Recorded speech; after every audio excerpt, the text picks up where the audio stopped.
Welcome to Vancouver Carpenter. Today I'm going to install a door jamb with the casing on first. So in typical Vancouver Carpenter fashion, I have never done this method before. I have never watched any videos on how to do it, and I'm just going to wing it. So you guys can find out what did and didn't work. And then you can also tell me all of your proper methods that you always do that work every time. But I don't know those. There's a couple things that don't make sense to me about this method, and one of them is how you're going to move the jamb around without cracking your miters in the process once you have it assembled. So the first thing I'm going to do, 31 3/4, is I'm going to attach something at the bottom here to keep it together. And obviously I'm making sure not to do this on the side that I'm going to be casing.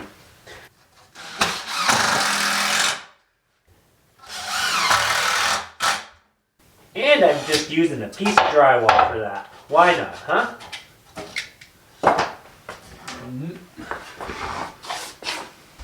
Now it's not going to move around so much and crack the miters. Next I'm going to get my 1/4 inch reveals marked on here, so I know what I'm doing when the install comes.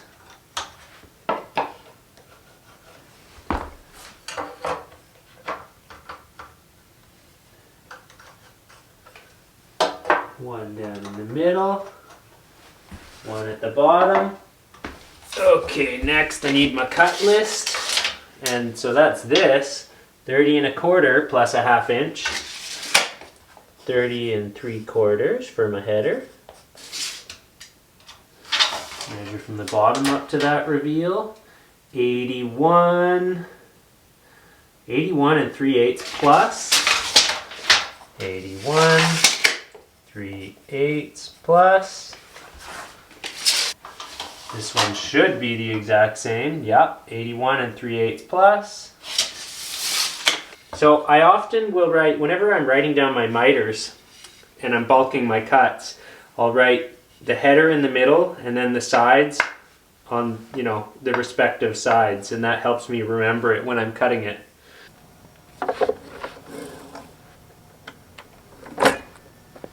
Works better plugged in.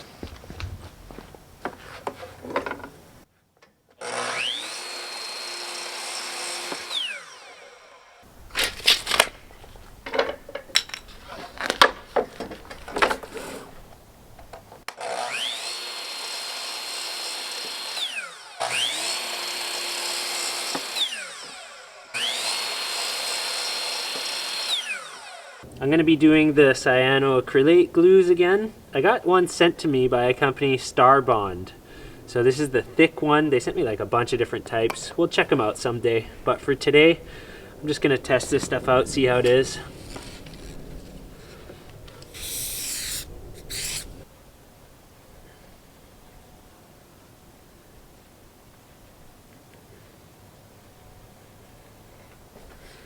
Today I'm going to start by closing it up on this side because this piece that I ripped is a little bit bigger than the other ones. Okay, hold for 10 to 20 seconds. Okay, I'm bored now. I want to stop holding it. It's cold out too, so I probably have to hold it a bit longer. Okay, that one's together.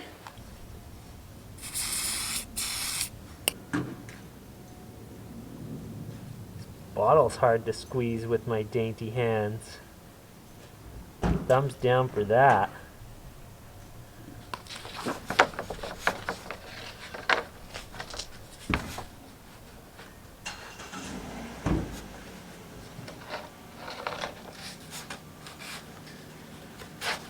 Ugh, what happened?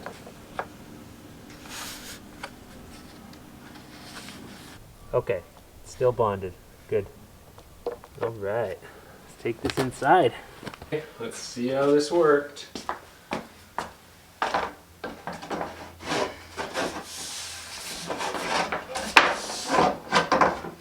Is the bottom flush? Yes.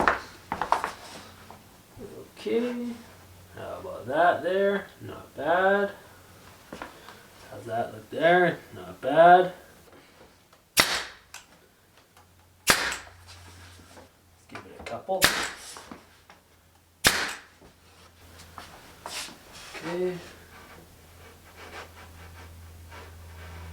So this door jamb is pretty out of square-ish. Do one here.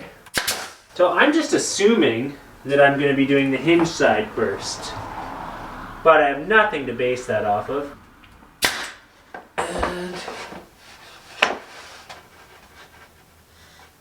And don't like that.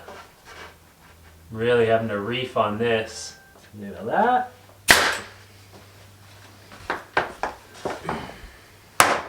Ah, I knew it. Knew that side wouldn't hold up properly.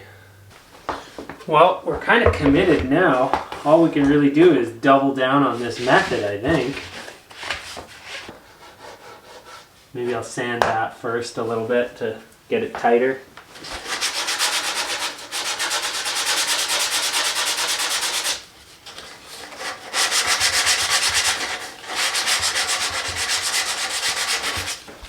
I think that happened because of when I made contact, it separated and I made contact again. So it just wasn't as strong a bond as it should have been under ideal circumstances.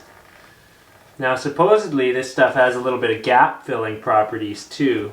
It's the thick one, so we'll find out.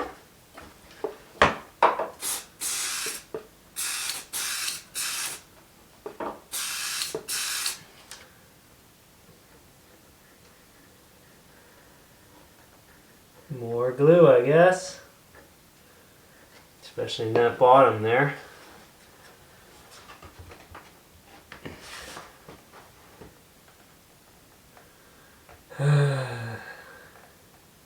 Sometimes the old-fashioned methods are just simpler and less complicated.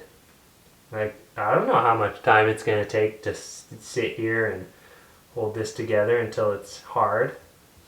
It said to spray a little bit on here if there's a gap. Can't let go yet, I know it. I think I'm going to put one pin right here just to kind of hold it. There we go. Can at least let go now. Well then, let's get back to it. Alright, well, let's start nailing away, I suppose.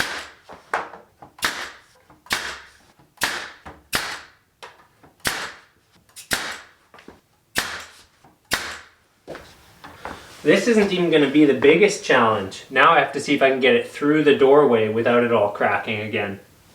I mean, obviously I should be trying to get it through from the other side, but this is just where I have it. Tell me it fits diagonally.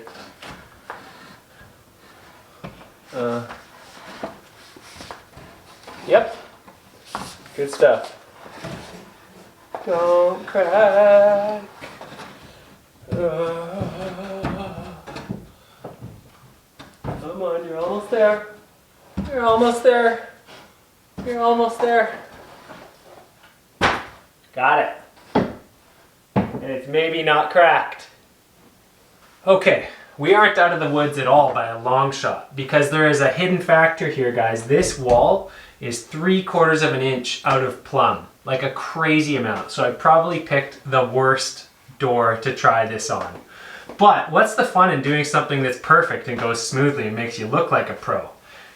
Okay, so let's get this in position and then start figuring out what we're going to do about that 3/4 of an inch out of plumb.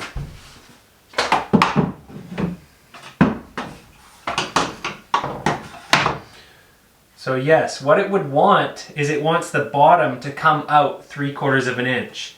And that seems kind of crazy and unrealistic to me. I don't think I'm going to do it. I think I'm going to put it about 1/4 of an inch out of plumb and just let the door do what it's going to do. Okay, how about this way? What's it doing? So it's actually totally plumb. So at least we got one easy thing going on for us. So I'm going to kick this bottom 1/4 inch this way. So now what I'm going to do is I'm just going to tap this with my brad nailer. And now I'm going to bring it this way. We'll tack it just above the hinge. Okay, let's see how straight it is. Alright, that is, like I said, pretty much dead plumb. It's good enough that I'm just going to go with it. I'm going to put a couple more pins right by the hinge. Okay, I'm pretty happy with that. It is in place. Now I'm going to go get the door and put it on here. Okay. Where's the wind bag, guys? I didn't buy one.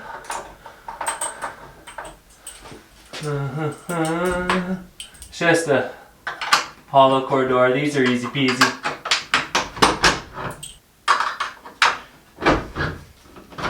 Now, if this was a solid core door, I don't know if just brad nailing the side of this would be enough for even temporary. Okay, let's see what this thing does all by itself. If it has a phantom swing because I've installed it out of plumb. Okay, it actually looks like it doesn't. So that is some good news. Okay, lucky me.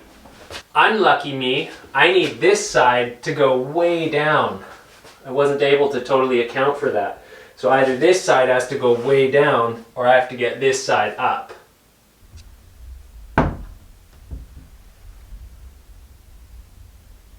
Unfortunately for me, because this side's brad nailed in, I have no choice but to just try and hack this a little shorter with this guy.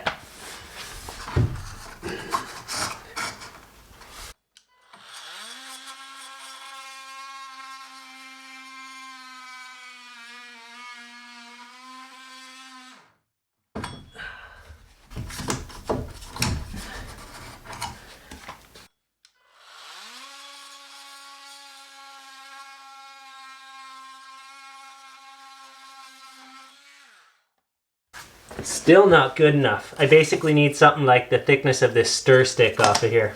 So that's what we'll use.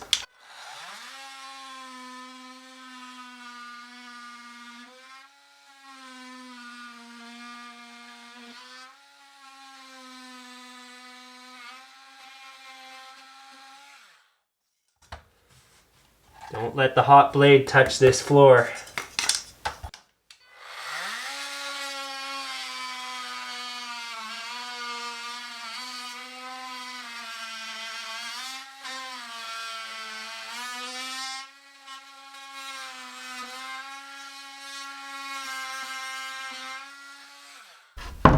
So that actually worked. I got it down now. Now we just gotta fasten it. All right, well, that's actually working. This is still holding together, thankfully. I'm just gonna shim it down to force it down and really close that gap up.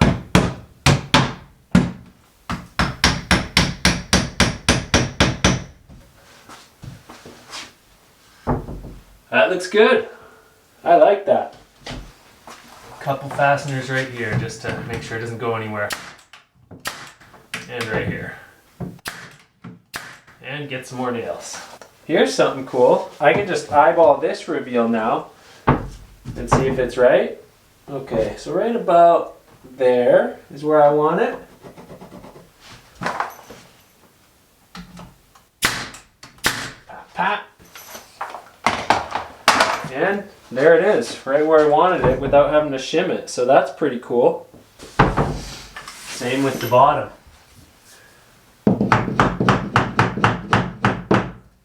Right there.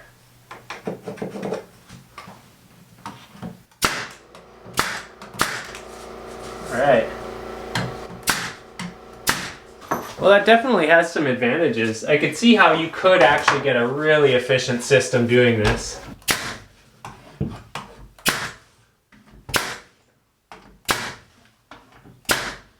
You know, I like this method, and I've known people that have done this sort of method just using brad nails and not even screws, but I don't like that, so I'm still going to put a screw where the hinge goes. Each hinge, actually.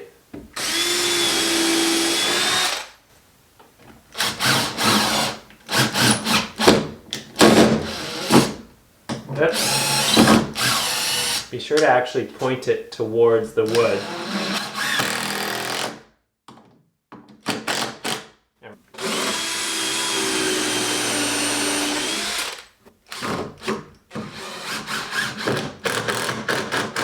Well, now I just got to glue up one more frame and install it. Put a few screws in this side and then we'll call it done. All right, next I want to get this side of the frame screwed in because I won't be able to screw it in and have shims here once I put the casing on. And I definitely want to have shims in here and screws, because if you screw it but don't have shims, then it can move a bit and that's going to pop the filler out of the screw. The other thing is, if I don't have screws in here and decide to just hold the whole thing together with casing, what happens when somebody slams a door, right? All you've got is brad nails holding it. So I definitely think there has to be screws here. I need a new drill, guys. This is a charged battery. This is just my drill. Come on.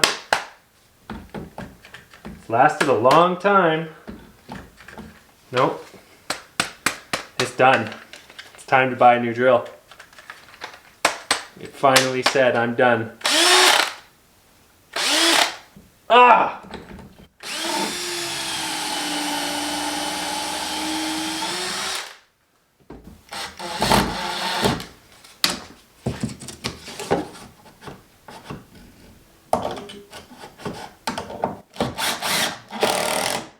Yeah, I know that looks cheesy, but it's easy to cut.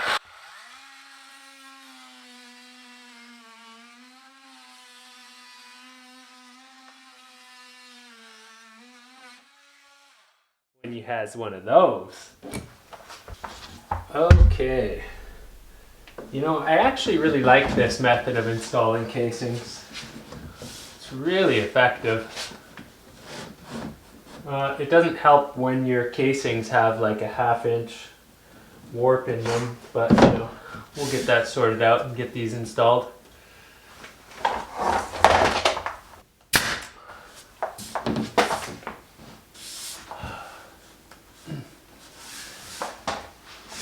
Oh, come on. There we go. It was a little bit tight on my header measurement. There we go.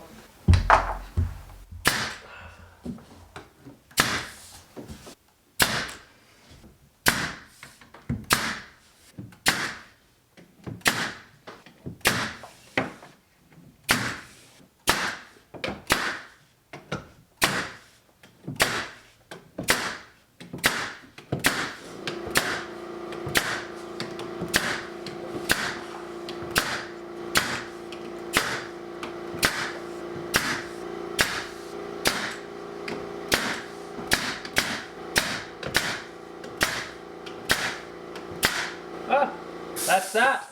Looks good. Check out the finished product. So the bottom of the door jamb, where it was causing me that grief with this thing, not doing too bad. This is from the 1/4 inch that I had to push it this way just to fudge it a little bit, but that'll get caulked, it'll be no big deal. And then it tightens up as we go along. We got nice tight miter there. Another nice tight miter there. And we're looking good. And this side I was actually able to leave pretty close to the wall, so there isn't a gap in the casing. And that bottom's pretty good too, considering everything I had to do there. Looks especially good from up here. And down here we're looking good. We got a nice even reveal all the way along. No brad nails through the lock set. They're above. This stayed shut, so it's got a little gap there, but it's bridged with the glue and it didn't crack open again, which is great. That reveal's looking nice and even. All the way down here. And all the way down to the floor. So it is looking good. Well, all things considered, that was a pretty tricky install that went pretty well. So a little bit time consuming. I do think that's actually a really good method. I would definitely do it again, especially when I have a job that doesn't have a wall that's 3/4 of an inch out of plumb. But either way, it didn't cause me a lot of grief. I'm grateful that this door is not swinging open, even though I've got almost a 1/2 inch out of plumb that I installed this. So, you know, sometimes you just got to go with the walls. Like I know on some of these other doors, I've done some stuff where I've cut into drywall and done all kinds of things. I wanted to try something a little bit different this time. I'm happy with how it worked out. I hope you guys got something useful out of this video. Thanks for watching Vancouver Carpenter, and till the next video, you guys. Enjoy. Happy building.